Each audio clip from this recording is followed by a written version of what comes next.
kinh pu âm dịch buổi chiều cho ngà phèn chiều trong tỏ nhị chui heo cây chết xì liang xa ali cho dịch theo thung khu cho ngà sim lý tê kinh pu nhiệt mang heo có hì dịch theo cam chín tuổi nhị tê kinh hà mang heo mong kỳ nhị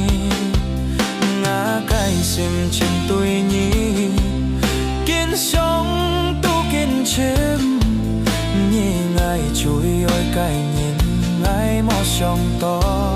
lý khỏi ngày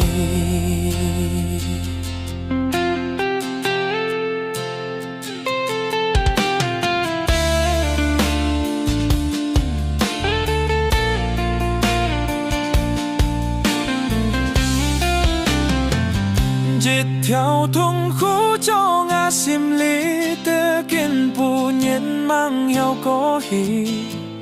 dịch theo cam trên tuổi nhí tê kinh hà mang heo mong kỳ nhí ngà cây sim trên tuổi nhí kinh sống tu kinh chim nhí ngày trôi ơi cây nhìn ngày mò sông to lý khôi ngày